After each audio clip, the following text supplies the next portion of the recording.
Hello, everyone, and welcome to another episode of Respecting the Beer. Once again, my name is Gary Arndt, and I am with Allison McCoy and Bobby Fleshman of McFleshman's Brewing Company. And the last time we were here, we were talking about the business, and we're going to continue that discussion. And I want to focus on what you mentioned is the higher margin part of the business, and the part that most people are probably most familiar with, which is your pub house, which is the physical location that you have here. We were talking last time, you bought the building. Allison, you mentioned something before we started to record. You have a decorative piece of stained glass behind your bar here that has become kind of iconic and emblematic of the facility. What is the story behind that? The story behind the back bar. It's a great question. Okay, so one of the fun things about walking into the tap room, if you've never been, you walk in, you see this gorgeous stained glass that's probably, 10 feet long by 5 or 6 feet tall. How big is it? Yeah, it's probably more than that. Bigger than that. And that's just the glass. And then it's encased in this cabinetry. And so everyone's like, oh, has this always been here? Did you build around this? And the answer is no. We were in the process of getting financing. So that's the big loan that's going to pay for it all. And we didn't have quite enough collateral, like physical collateral that wouldn't depreciate very much. We had a building, which is great. And banks love when you have buildings because, you put this collateral on your loan. And so we needed to spend a certain amount of money pretty quickly so we can get the paperwork rolling. So we had like actual collateral goods. And so to spend a lot of money over a weekend that wouldn't depreciate for some, I don't even know how we thought of it. We knew we needed a back corner. We needed a bar of some sort. And there's a pub or a bar down the street called Jim's Place that has this gorgeous 1890s Brunswick back bar. It's so pretty. And so I got the name of what it was, Brunswick, start to Google, and I find this antique dealer in Cincinnati. And turns out you can not just antique dealer, like back bar antique dealer. Wooden Nickel Antiques is the name of the place, and they specialize in back bars. And so we drove down, had a whole bunch of coffee on the way, came up with all the beer names on the way down, and then spent a lot of money to finish off the collateral that we needed to get our loan. And then all of a sudden we have a back bar. And then what was frustrating after? I'm not sure we were serious about buying it, but we did fall in love with it. We did. Oh, well, once you see it, you can't unsee it. Yeah. We needed a vacation. It was an excuse. That's to true. Get away from construction. And in all good vacations, you spend a lot of money. But no, and so it was kind of I also bought this one. Oh, the baby bar. Yeah. It came with it. There's a 1920s front and back bar in our upstairs prohibition room. 1917 back bar. Anyway, but I think to Gary's point about that, it's iconic. And we didn't know what we were building, but once we had that as the cornerstone, we could then just kind of let the pub build around it in a way. And you've used that image on some of your beer containers, haven't you? Yeah. Our Irish Stout is, some would argue pint. It's the most important beer we make. You walk into mix something, you expect an Irish Stout. So we have that on Nitro almost all the time. I get berated when I don't. And it's on its label, yeah. As an homage to Guinness, if you go anywhere in Ireland and you order a pint, they just assume that you're ordering a Guinness. So if you walk into our bar and you just say, I'd like a pint, the beer tenders know that's an immediate, you want a public house pint. Yep. Not on Wednesdays. Not on Wednesdays. That's true. That's a different What's happening episode. on Wednesday? Oh, never mind. Joel's around. Joel, to people listening, Joel Hermansen, the guy who was talking about history, works here on Wednesdays, and he will serve you a 547, which is the whether you like it or not. Don't pause when you approach the counter. I like a pint of public house pint. I might as well ask you, the bar you have up here, the baby bar comes in. Yeah, I think it's kind of great. It's an Art Deco bar, but it's also kind of small. Very small, yeah. And if you expand the pub and you do more up here, which I assume is one of your plans. So we're in the second floor of the building. Yeah. What are you going to do with this? Nothing, I hope. Plans, to expand that all the way so it's covering the middle section of the room. We'll actually double or triple its width and build in all the plumbing and add everything. We got plans for that as that phase rolls in. But we will celebrate the differences and not destroy it at all. Yeah. As I look at Bobby, that's a demand, not a request. Yeah. Well, and that, let's jump way ahead. It's all part of a bigger expansion that I'm planning for the next 5 years on premise. We're going to install an elevator that lets everybody access this level. That is true. That is one of the unfortunate things about having an old building is the upstairs is only accessible via a staircase currently.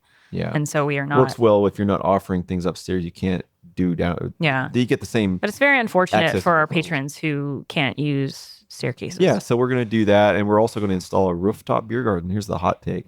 And that's the 5-year plan. I got all these moving parts that are going to get us there, but it's part of that. How difficult is it to expand? I mean, you have what would you say, 18 taps? How many taps do you have on the first floor? It's now 24. Okay, 24, because I know you just added some. Yeah, and we're going to put 8 more outside this week, so that's happening. How many are you going to have up here? Yeah, that's a good question. And what are the logistics and physical issues involved in terms of pumping beer around a building? Oh, yeah. Oh, Henry's Law. There we go, back to science. Yeah. You get pressure drops every 22 inches, I think, is 1 PSI. All these things you got to consider with Henry's Law and outgassing, and your beer is going to heat up in the lines, and you're going to get losses when you clean. There's a lot of stuff you got to think about. That's actually where it was. So for Mile of Music, the big downtown Mile of Music festival that Appleton does, there's hundreds of thousands of people that come. But we opened up the Prohibition Room, and we had a line out the door of people trying to get beer, but it was so foamy. And that's when Bobby and I realized that we had a pump that had broken, and so it during was trickling the refrigerant too slowly, so Right. the lines were warm. So you had Henry's Law deciding it would just be a glass of foam all night. people were asking like, "Where Bobby and Allison?" And we had like wedged ourselves in between the rafters to try and fix this pump while There's these some big shows pictures are out going there. on. Yeah, It's like that's where we spend our Mile of Music. Sometimes it's easier to build your bar directly behind your taps, like we did downstairs. Yeah. If you can do that, that's by far the best way to do it. Don't show off and just say that you can run a 200-foot line. I've seen that happen. That's just showing off. It's unnecessary. It just is. No, and it makes for foamy beer. And then there's a Even lot if of you get product around that you lose. it's too many hurdles there. So if you put something on the rooftop, will you be running lines up there as No, well? I think we'll have same here probably. We'll ultimately just have a limited offering, maybe 8 different beers, and we'll have the ability to put it right behind the bar. We should just build a teleporter. Yeah. That said, Gary, who knows? Maybe it'll look totally different. But at this point, I think we'll have, and we're also going to have a bar. Or maybe on like a new little rooftop drone or thing where you put your beer on the drone and it flies up. Oh, that's one hell of a drone. No, we're planning a hop deck over the top of our beer garden, and that'll have a bar as well and an elevator access. So you can see why this is a 5-year plan. We'll be able to double our capacity in terms of seating. Now, does Appleton have the people, the foot traffic? Maybe we're part of that chicken and egg story. Want to shift gears a little bit.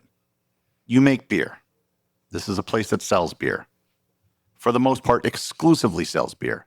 You have a very small and, may I say, uninspired selection of wine. Yes. Yeah. For people that want it, you don't really promote Working it. on that. I can't drop names. But Yeah, we've are got working on a that one. plan and process. I think I know what you're going to do, and I applaud it. Okay.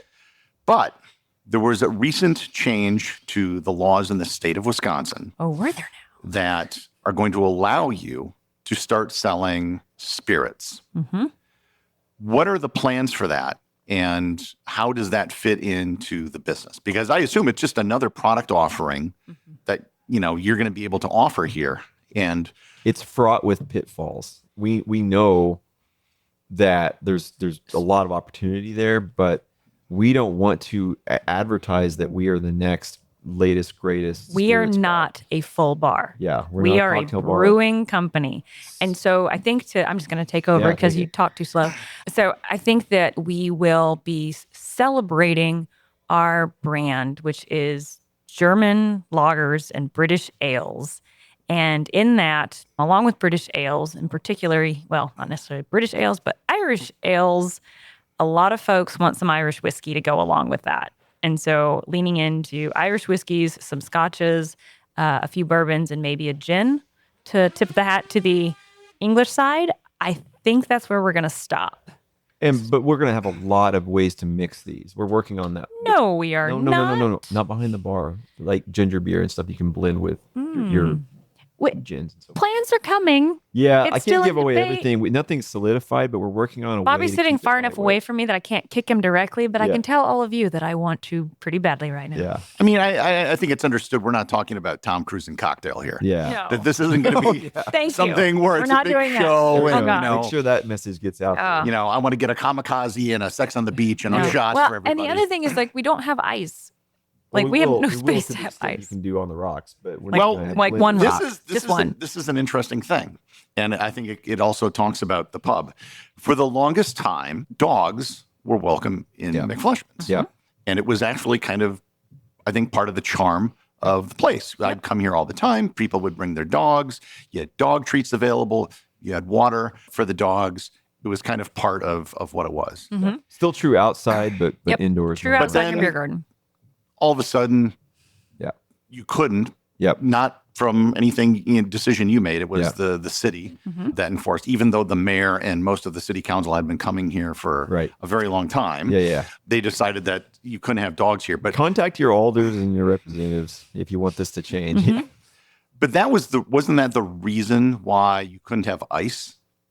Like you literally don't have an ice machine on premise, right? It Yeah. was the reason. But that said, I- we didn't have any plans for ice anyway. Yeah, we never had plans for ice. So I think it was one of our patrons is a health inspector for various other like restaurants and industries outside of Appleton and told us that information. So that was because we didn't have one, it never came up. But then they just said, oh yeah, like that would be harder to get dogs inside if you had an ice machine. And we're like, oh, well, conveniently we don't. But now that you can't, Now that we can't. Yeah, there's no limitation on it now. And so it's just the other thing too is like this goes back to what we were talking about our building is just really small. When you start putting all the equipment that you need, it takes a lot of space to have a full bar, to have the ice machines. And that's one of the reasons we don't have sodas behind the bar. There's so many things that we just don't have space for.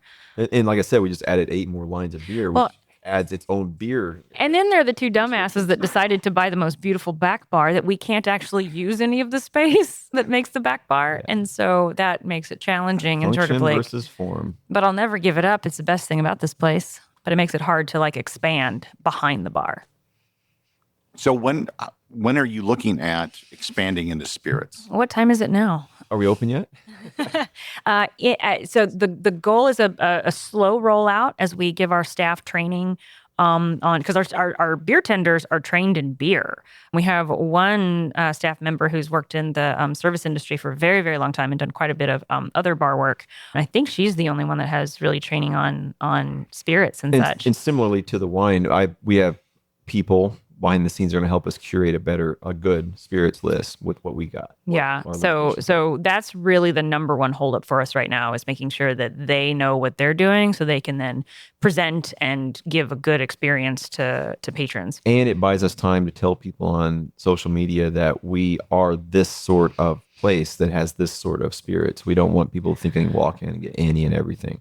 That's not going to be good for the staff or for this customer. Yeah. So we're hoping within the next few weeks. And by the middle of summer to be fully rolled out. So where are you going to get your spirits from? This is obviously a place. Which region? Well, no, not which region, but you make everything here. Right? Oh yeah. So we would. So buy are from you a going to work wholesaler. with, Yeah. small distillers, Yeah. or are you going to get Yes and yes. Jameson? Yes and yes. I will probably do a mixture, a combination, because we do have what we call the pub family. We have our pub club, but then there's this also pub family in Appleton. They're an Irish-centric group of people that will come for your Jamesons and so forth. But you're right. We're going to focus on local as well, and they go through the same sort of channels that we do to sell our beer out at large, and we'll be able to go through those wholesalers to get local. And we haven't really talked about this, but I can imagine just like we never have one beer that's always on. I mean, we have some flagships that 90% of the time they're on, but I'm imagining we will have a rotating selection I'm to sure keep things. that the customer will start to tell us what they That's want. true. Yeah. And that goes back to, I guess it was the question about, how do we decide? Do we listen to the customers more? Do we just brew what we want? That sort of thing. One Right. of the phrases we use is we feed our fat pig. So rather than like trying to put money into the runt pig, even though the runt pig is lovely and we love them, give them pets, it's the fat pig that's going to bring us, the most. And so we want to make sure that the fat pig On the is fed. beer That sounds side- horrible. On the beer side, we're, as much as I love it, I think he's coming up the stairs now. We're slaves to making 547 here. It's a fat pig. And I think our chief salesperson is walking by momentarily. I know we've talked in the past that you've not pulled the trigger on it. You've toyed with the idea of actually getting into distilling. Is that something that you might consider adding to the business in the future? Nope, he does not. No. I am Allison not going be to pay able for let me that. answer this. There's a lot of different avenues to getting to that point. Opening with whiskey, it won't be possible unless we start planting 5 years ago. It's like planting a tree. You got to put that in barrels all this time. So I'm already sort of working behind the scenes, collaborating with a few people to get a brand of McFleshman's before we have to go down that path entirely by ourselves. I'm taking some of the lessons I've learned by building the entire brewery by ourselves, and trying to avoid that same amount of work. Other than physical infrastructure, are there legal requirements that you would need to or hurdles that you need to jump through to we have to get a distiller's license. Yeah, so we have 2 different licenses through the TTB, which is the Tax and Trade Bureau for tobacco, alcohol, firearms. Yeah. And they regulate what we can and can't do. And this is one of the reasons. So when COVID hit, if you already had a distiller's license, they could quickly adapt within TTB that you had the equipment then to make sanitizer. We were not under that license, so we couldn't use our equipment to make sanitizer unless we went through the TTB and got that through. Right. But we currently, that was the federal level. Wisconsin had its own. But we currently have a federal level winery license, and that's how we can make cider and seltzer. And then we have a brewer's notice, which is how we can make beer. And we do not have, and I'll add to that, we do not have a contract brewer's notice. So we can't brew beer for other people. No, we can. Or no, we can't. Sorry. Because we're a microbrewery. Right. That's right. I got it backwards. So, and I will say part of this whole, it's called Chapter 125. It's the beer laws in Wisconsin. We're getting deep now. But they basically just kind of rewrote that with this legislation, and most breweries now can do contract brewing after that. It wasn't. Was that included too? Yeah, it wasn't fair that it was this one and not that one. It made no sense. So they got rid of a lot of that nonsense. I can't believe I'm not up on my TTB law. Yeah, well, What's going on? We were talking before we started this recording about CPAs, and I think the same is true with keeping up with legalities. You just move so quickly. Because I was just wondering, I can understand why you'd be hesitant to get into a whole different business like distilling. Mm-hmm. But there are certain aspects of distilling that are very closely aligned with what you're doing. Like you can distill a beer. And get a whiskey. Yep. You can, I know we've talked about this. I can use that barrel to age a beer. Yeah. And then technically, if you freeze something like an ice bock. Yep. You describe that as technically distilling. Yep. So there's distilling you can do that's not really distilling, or at least it's closely related to what you're doing anyhow. Great point. Yeah, exactly. And I would say that making spirits, especially something like an American whiskey akin to Scotch, is on brand. So that was where you take a bourbon barrel, second turn, and make a whiskey. The only problem is we don't have 5 to 10 years to age it now. Right, and this is why I start now doing sort of some contract versions. It will see the light of day in the next couple of years. Although there is probably some fun science we could do with like increasing the rate of aging. Oh, yeah. Now you were kicking me under the table. I'm like, you under the table. I mean, never mind. That's fine. There are. Look, a glass of beer. There are some really state-of-the-art technologies coming out, allowing you to circumvent some of these longer aging processes. And it's really fun, sciencey bits. And before someone says, "Oh, it sounds like they were going to microwave a steak instead of slow cook it," no, it's not. It's maybe a better way, because what's happening is you're getting all the same flavor compounds you would in all that aging, and you're not having to have that liquid suffer the oxidation of all those years of sitting and waiting. So TBD, this is new technology, and we can talk about that when I learn more about it. But yeah, I think that we're entering a new era of spirit making. I will say that wood is still part of the equation. I'd like to say that we don't have to cut any more oak trees down, but they're still at this point part of that story.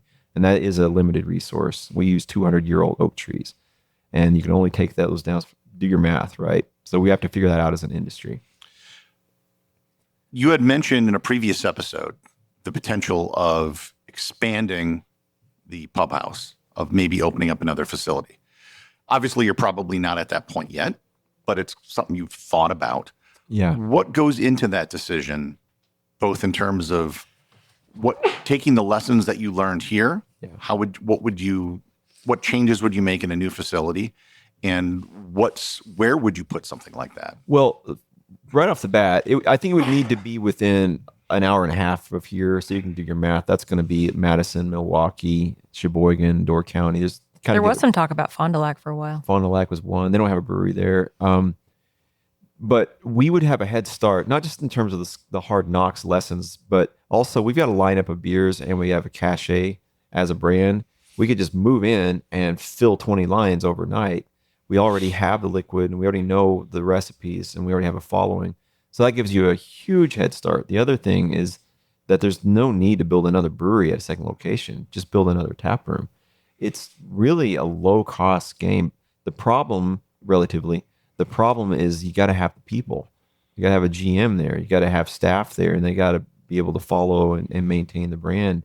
Because I don't want to have to lose sleep over 2 locations or 3 or 4. Yeah. I want to have seen it happen on its own a couple of times. And we kind of see ourselves going through this fluctuation of Bobby and I get so excessively busy with this additional work that comes in the expanding, and it could go anywhere from expanding the number of invoices for people who are buying our beer that we have to file, to expanding how often we have to then go drive, or there's all these extra jobs that start to come onto at least our shoulders that then we try and quickly delegate to our staff, but we're running out of staff to do that. So we're actually in the hiring process to try and get another full-time employee to kind of help alleviate that. And it's like they do the thankless work. There's a bunch of thankless stuff. So much thankless work that has nothing to do with brewing the beer. It's everything to do with just facilitating getting it to these places. I always talk about the Sam Adams commercial. They were all standing with giant beards and coveralls in front of copper vessels, dumping hops in the kettle. And people think that's what owning a brewery is. And there's like polka music and that happens for all of 30 seconds a week. I have taken dumping at least hops in the kettle is about 30 seconds. Almost every employee, I think, I have a picture of them cleaning a toilet, because that's what owning and running a brewery is. I have a list of people to hire when you open a brewery, and it has nothing to do with. I have plumber, I have welder, I have electrician, and then I added bookkeeper. My God, yes, please. Is that important? Because everybody wants to keep moving forward, and someone's got to be responsible for. Any one of those people can learn how to brew beer. Oh yeah, any one of them. But those trades also important. And immensely important. Yeah. I don't mean to go down that rabbit hole, but opening other locations, you have to have the right people. Have the right people. And I think we're getting there. And how difficult has it been in hiring people for what you have right now? Well, actually, let me take a step back. How many people do you employ? I think you might know better. It's like 15 if you count all of our. I was going to say 14, but maybe 15. 14. I think we're at 15. It's seasonal too, because we have a lot of staff who they know especially teachers, they know that they're going to work over the summer more, and then over the winter they're like, nope, I'm in Florida. Cool. See you soon. Yeah, we're 50% up in the summer, so it'll have 50% more employees. But then we have 2 brewing staff, 2 brewers.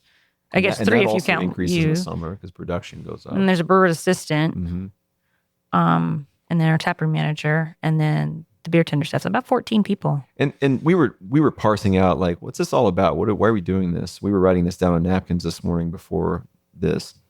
And job creation, right? And it sounds cliche, That's but true. We're in this to create jobs, and jobs people want, that they're invested in.